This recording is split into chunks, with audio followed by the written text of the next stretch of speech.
And your feet. You get your feet going on that day. And your feet too, yeah. both got the feet going. Going to continue on in the book of Proverbs. This is that section that we started last time. It's the sayings of the wise. These are 30 sayings of the wise, and this is part of those sayings. And we'll be look at chapter 24, verses 10 through 12. I'm not going to read it just yet. I'm going to hold off a bit on it. What I'm doing this morning is I'm not going to preach, but I'm going to share my testimony as how God helped me last week. Last week was one of the most difficult weeks I have ever spent. I won't say it's the most difficult, but it's up there, top 10, top 5 of difficulty. I went to Mom and Dad's to try to help them out, and ended up mixed up in a lot more than I was bargaining for, than I thought I was signing up for. The previous week, Dad had fallen, and EMT took him to the emergency room. They didn't admit him to the hospital, which they had, but they didn't admit him to the hospital.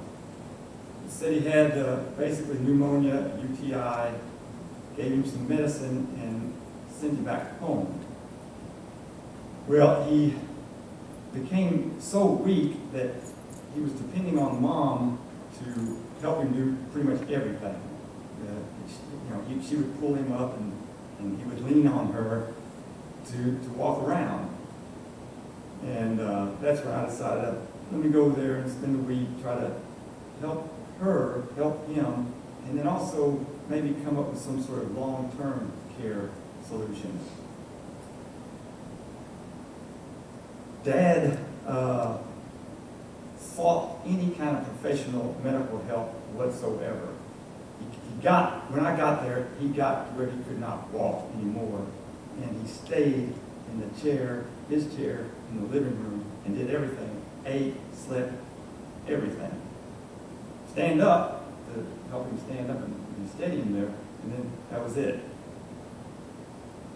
He was supposed to have a follow-up doctor's appointment on Wednesday. He didn't want to go to it. He thought, I go there, they're going to put me in the hospital. I don't want to be in the hospital. I want to stay here. And so we had Mom cancel that appointment. Wish he hadn't done that. Wednesday morning came, and he was feeling worse than ever. So bad that he asked to go to the hospital. And we got EMT there, and they took him to the hospital, and this time they admitted him. And still had pneumonia and UTI, and they fed him medicine, antibiotics through an IV. And doctor came in and said his treatment was basically twofold. Going to give him the medicine, take care of the infections, but because he was so weak, they wanted to send him to rehab to get his strength back up so he can get around and care for himself. Dad said no. He didn't want to do that. He wanted to go home. Case manager came in and said the same thing the doctor said. You need to do a stint of rehab so you get your strength back up and you'll be able to care for you. He said, no, I want to go home. That was his mantra. I want to go home. And he wanted to go then, one night in the hospital, and then come home the next day. That's what he wanted. In fact, he tried to get me to promise that me and my brother Jonathan would come up there in the afternoon and take him home. I wasn't going to do that. Got to the point where I thought Dad was going to go against medical advice. The term is AMA. Learned that while I was up there, against medical advice. If he did that, the doctor, the case manager, couldn't do anything for him as far as set up home health, rehab, nothing, because they're not going to help him go against medical advice. And I was thinking, this is the worst thing impossible. If that's what happens, he's back home in that chair, with me and Mom helping him, and then when I leave, it's just Mom. No, we can't do this. That was difficult.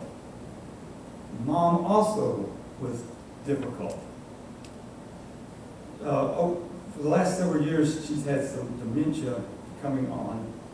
Well, last week, her dementia got really worse. And just an example of it was she would ask me the same questions over and over and over again, to where it was about to drive me crazy. I mean, the first time she asked, I was trying to be patient with her. The first time she asked a series of questions, answer her, no problem. Second time she asked, answer her, no problem. Third time, started to be a problem. Fourth time, within an hour. And I was like, stop asking me the same things. Got toward the end of my stay there, I wrote down on a sheet of paper a bunch of the same questions she was asking me over and over again with the answers underneath them. When's your daddy coming home? How's your daddy's attitude? You know, and just a whole bunch of questions and with the answers underneath. I gave it to her, and she seemed to like that. An hour later, she lost that slip of paper with the questions and answers on it. We couldn't find it anywhere. We looked everywhere she could possibly have been, and it was nowhere. I thought she ate it. Next morning, I went to do the dishes, pulled the drawer out with the dish rags in it, and there was that slip of paper with the questions and answers on top of the dish rags in that drawer. Only slip of paper in it. Had no idea. She has no idea when and why she put that there. If I were to write those 10 days into a novel, I would title it The House of Pain and Madness. Dad's a pain, and Mom's crazy, and it was driving me crazy. The peak of the difficulty came Thursday, Friday. It was still up in the air what was going to happen with Dad. He wanted to come home, and thought he was going to go against medical advice.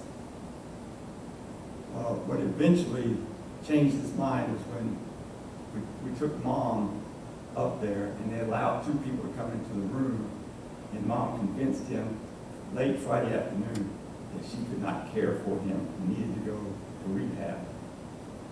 And didn't really agree to that, but resigned that that's where he was going.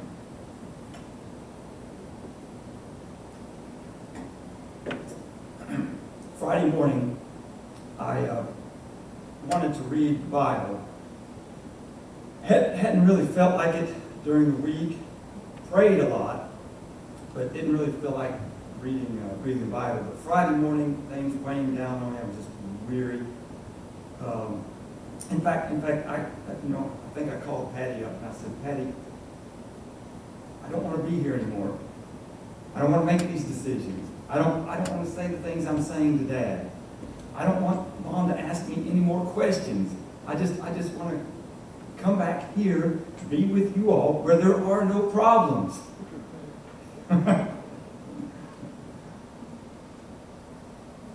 Friday morning before I got out of bed, I wanted to see if there was something in God's Word that would speak to what was going on. And decided to pick up where we left off in Proverbs. I wanted to see where we were going next, what was next in Proverbs, and see if maybe God would have something to say to me in what was going on. So, turn to chapter 24 in Proverbs and started reading it. The first 2 verses didn't fit with what was going on with me. Do not envy the wicked, nor desire to be with them. didn't speak to what was going on with me. Verses 3 through 7 is a unit, and that didn't really speak to what was going on with me. By wisdom, a house is built, and by understanding, it is established. It's the wise men, wise people lifting up wisdom, which they do a lot in the book of Proverbs. Verses 8 and 9 didn't speak to what was going on with me. Whoever plans to do evil will be called a mischief maker.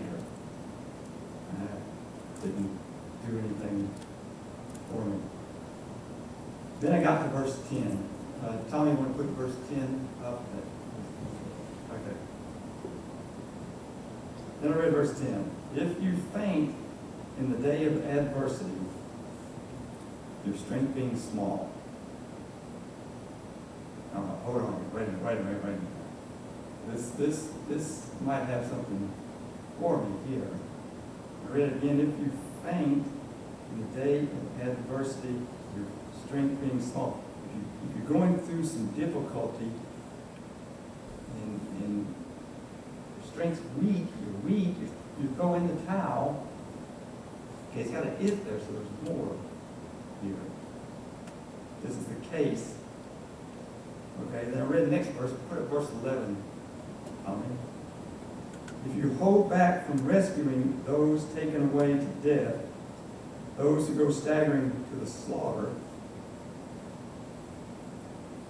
if you know of people who are facing death and you can provide help, if you can provide some sort of rescue, but you hold back, you don't help out. Okay, it's still speaking to me here. Put the first line of verse 12 up, Tommy. If you say, look, we did not know this, you're in some sort of trouble, and you plead ignorance. I don't know how to handle this. I don't know what to do here. You got some sort of trouble going on, you plead ignorance. Okay, so we got these ifs, if, then what? I'm reading this, and that last line, that line I just read is the end of the page. I'm like, well, what's next? I'll put the next two lines up in verse 12, Tommy. Does not he who weighs the heart perceive it? Does not he who keeps watch over your soul know it? Okay, well, that's God. He weighs the heart. He keeps watch over our souls. This is God. So God knows what's going on here. If we're going through some sort of difficulty, we throw in the towel. God knows it. That's what the passage is saying here. If we know people who are facing death, and we can help them, but we hold back on that, God knows that. If we're going through some sort of trouble, and we plead ignorance, I don't know how to handle this, I don't know, God knows it. Okay, well, what do you think the message of this passage is? There's one more line here. I don't look at it yet. There's one more line here. What do you think the big finish of this passage is? What's the resolution? What's God's message in this? Any thoughts? Any anticipated? Those who haven't seen it. I thought, I'm reading along here, and I think, okay, well, it's going to say God will have mercy on you and provide the help you need to see it through the difficulty. Hey, God's got this kind of message.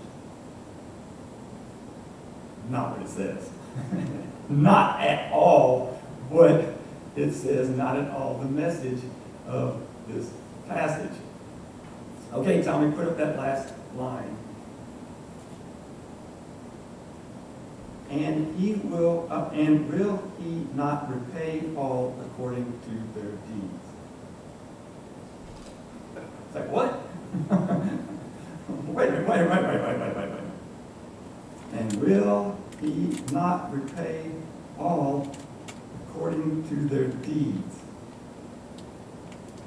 Whoa. What? God knows all these things are going on. He's going to repay you according to your deeds.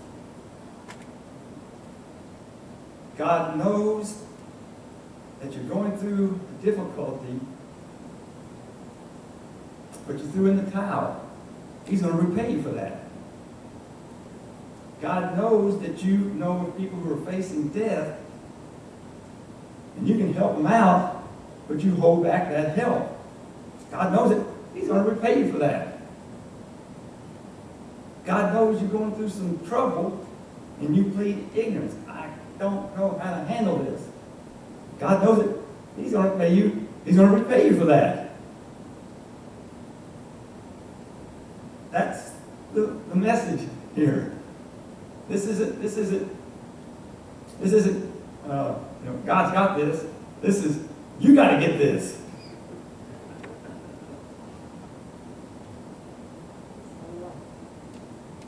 God doesn't want us, basically saying God does not want us to be weak. God does not want us to be cowardly and unloving. God does not want us to be ignorant.